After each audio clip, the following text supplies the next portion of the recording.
bambukira handikotse mu bijyanye n'ibiraro byambukwaho n'ibinyabiziga. Aha ndi kubona hakurya aha ho niho hanyurwamo hambukwaho n'ibinyabiziga. Ibiraro birimo amoko atatu. Ikiraro cya mbere ni ikiraro cy'ibiti cya se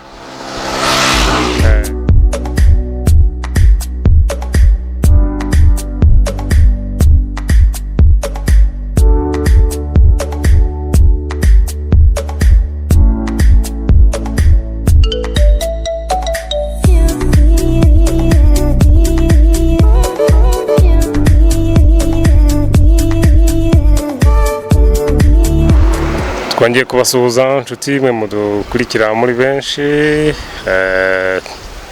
tubibutsa ko tukiri mu muhanda tujuru tugeze ku isomo rishyashya noneho ry'icyo bita amateme, ibyome, ibiraro. Kuri uyu munsi tukaba tufite isomo turiho noneho rijyanye n'ikiraro. Iki kiraro uko kigaragara dufiteho icyo tugiye kukivugaho. Hari amoko y'ibiraro. Ibiraro birimo amoko atatu. Iki kiraro hano turi kubona hano hari uruhande rumwe rwambukwaho n'abanyamaguru, uko uyu muzehe muri kumubona n'akabando kiwe bamwita muzehe Cucunge. Iki kiraro kiri mu bwoko bw'ibiraro bitatu. Ntabwo ari hano abanyamaguru turi kuvuga bambukira handikotse mu bijyanye n'ibiraro byambukwaho n'ibinyabiziga. Aha ndi kubona hakurya aha ho niho hanyurwamo hambukwaho n'ibinyabiziga. Ibiraro birimo amoko atatu. Ikiraro cya mbere ni ikiraro cy'ibiti cya se cy'imbaho. Ikiraro cya kabiri kigizwe n'ibyuma. Ikiraro cya gatatu ni ikiraro kigizwe na beto, aricyo noneho turiho hano nyirizina. Iki ni ikiraro cyo mu bwoko, ni kimwe mu biraro tukita ko ari ikiraro cya beto. Beto ibikigize murabizi, bigizwe n'amasima, fera beto. Iki cyo turiho kigaragaza ko ari ikiraro cya beto. Hari ibyo twiga ku bijyanye n'uburemere bugaragaza ibinyuzwa kuri icyo kiraro by'ikinyabiziga. Ku kiraro cya beto kijyana n'uko n'uburemere bunyuzwa ku butaka bw'icyo gihugu en general mu muhanda. Turaza kubibona ku kibazo kiza gukurikiraho twiga ku bijyanye n'ibiraro by'ibiti, ariko ubu noneho turi ku kiraro kijyanye na beto, kigizwe na beto muri makeya. Iki kiraro kiriho ibyuma hejuru bigaragaza ubugabanuke bw'umuhanda, kigaragaza imiterere y'umuhanda uko umeze, ko umuhanda ufite ubugari bugenda bugabanuka bijyana n'uko tugomba kwitonda. Iki kiraro turi kukibonaho byinshi, kigizwe n'ibyuma bishinze hejuru y'icyo cyuma. Ibi byuma bibereho iki? Bibereho kuba byatangira ubu ibinyabiziga bishobora kuba bigiye kuhatambuka bikabasha gutangirwa ku buryo bitamanuka hasi munsi y'iki kiraro, kuko kirakorotiriwe, cyakozwe neza, bagennye aho abanyamaguru bagomba kunyura. Aho abana muri kubona bahagaze niho abanyamaguru bambukira, mu gihe hakuno kuri kaburimbo ho hanyurwa n'ibinyabiziga bisanzwe. Imodoka yose uko iremereye kose hariya yahanyura. Hari uburemere bibutsa tushobora kuvuga ngo bunyuzwa ku biraro. Uburemere buvugwa ku kiraro buvuga ku kiraro cy'ibiti gusa, naho ubu bw'ikiraro cya beto biba bikomeye ari nka kaburimbo isanzwe. Ubwo uburemere bw'igihugu cyemerera kunyuzwa ku butaka bwacyo nabwo bunyura ku kiraro cya beto. bisanzwe. Mu bisanzwe uburemere ntarengwa bunyuza ku kiraro cy'ibiti byo ni toni 8 cyangwa se kilogramo ibihumbi 8. Aha rero ho hanyura ibirengeje izo ngizo. Iki kiraro turi kubona kigizwe n'ibyuma hejuru bimwe bigabanya ubugari bw'umuhanda, bigareka ko nta bwisanzure buhari bwo kuba ikinyabiziga cyanyura ku kindi. Ku kiraro ntago byemewe. Ikinyabiziga cyabasha kuhanyura cyihuta kubera ubugari bw'umuhanda, ubwo ntibigishobokera kigenda buhoro kugira ngo kimanajinge wa mwanya mutoya kiba gifite ubasha gutuma uhagarara mu gisate cyawe cy'umuhanda burimo ugenderamo. Hejuru hari ibyuma bigize bikorutire kino kiraro. Ibyuma bibereho kuba byakumira ikinyabiziga cyose cyaba gishaka kumanuka ngo kijye munsi y'umuhanda igihe cyaba kihageze gize ikibazo, bibasha kugufata bitewe ariko n'uburemere ikinyabiziga cyaba gifite. Gishobora kuba ari ikinyabiziga kiremereye byo bikanga kikaba cyanamanukamo hasi, ariko ibi byuma ndabizi birakomeye, bishingwa ku buryo ikinyabiziga kibasha gutangirwa nacyo kikaba cyaguma hejuru yacyo. Uko tubibona, icyo twiga kuri ibi bintu, turahigaho ibintu byinshi. Periyode ibanziriza iyi ngiyi twabonyemo icyapa kigaragaza ko ugiye kugera ahari ifungana ry'umuhanda. Umuhanda icyerekezo cyose uri guturukamo ubasha kugenda werekwa ibyapa bigaragaza imiterere y'aho uri kugana, uko hameze.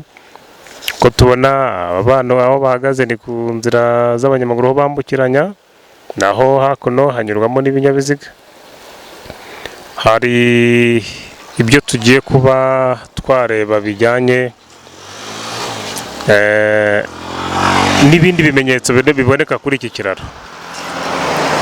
Twibuke iki kiraro gifiteho ibintu byose bibasha kugifasha kuba byakomera ikinyabiziga mu kuba cyasubira cyamanuka hasi igihe cyaba kihageze cyabuze amaferi wenda. Turahabona ibijyanye n'amabara y'umweru n'umutuku, ziriya nkingi zibasha gufata ikinyabiziga cyabasha gishaka kumanuka kijya hasi muri mu mukokwe, kuko hano hasi hanyura amazi. Kiriya kiraro ni kirekire cyane. Iki kiraro gifiteho amabara abasha kuba cyasizwe amarangi, aya marangi y'umutuku n'umweru abasha kugaragaza aho ugomba kwirinda igihe ari igihe cya nijoro, kuko aya marangi y'igihe cya nijoro ikinyabiziga giturushaho urumuri hakarabagirana, ukabasha kumenya ko kurenga iriya mirongo ubwo hepfo ari urupfu nta kindi muri makeya. Kibasha kukwereka imiterere yacyo y'iki kiraro utari wagera aho kiri, ukeretswe na cya cyapa twabonye kigaragaza ko imbere hari ifungana ry'umuhanda. Uko mubibona gutya, iki kiraro kigizwe na cya cyapa kibitweretse mbere yuko tuhagera, kigaragaza ko imbere hari ifungana ry'umuhanda ku mpande zombi. Kandi uko turi kukibona, iki kiraro kuhanyura ni ukwitonda, kuko ushobora kuhanyura bitewe n'umuvuduko ufite, ukabasha kuba watana ugakubita inkingi bitewe n'ingufu ikinyabiziga cyawe gifite, ukanawurenga ukamanukamo hasi. Ibi rero iyo weretswe icyapa kikubwira ko imbere hari ifungana ry'umuhanda, haba ari ku mpande zombi, haba ari ku ruhande rumwe, ntibishoboka.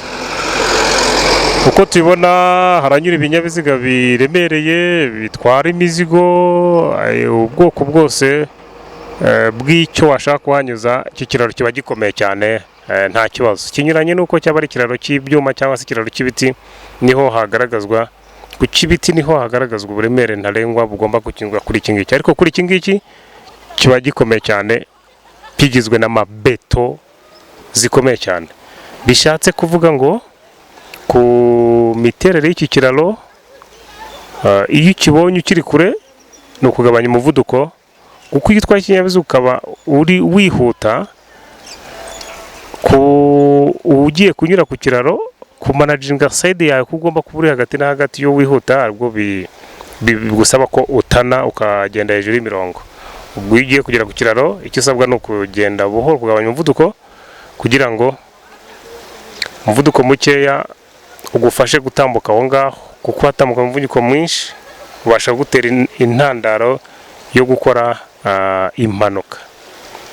Murabizi ko amagara yo aseseka ntayorwe, kwirinda biruta kwivuza.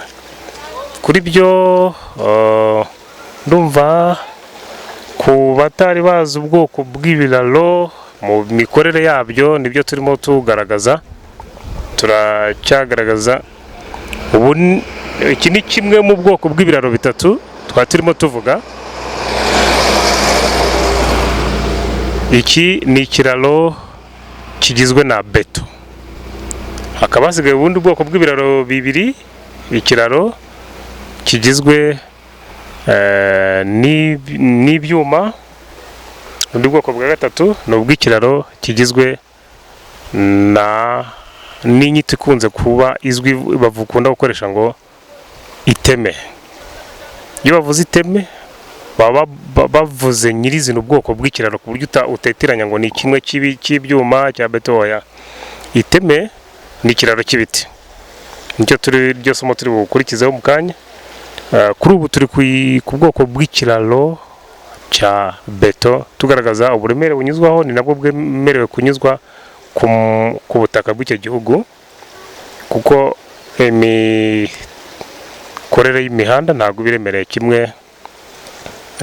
Bajyanisha uburemere ntarengwa bunyuzwa ku butaka bw'igihugu bikajyana n'iyi miterere y'ibiraro bagenda bakora, bikagenda byubahirizwa ku mpande zombi. Iki rero no kongera kubibutsa ko cyari ikiraro kigizwe na beto, kigaragaza ubugari bw'icyo kiraro ko buba bwagabanutse.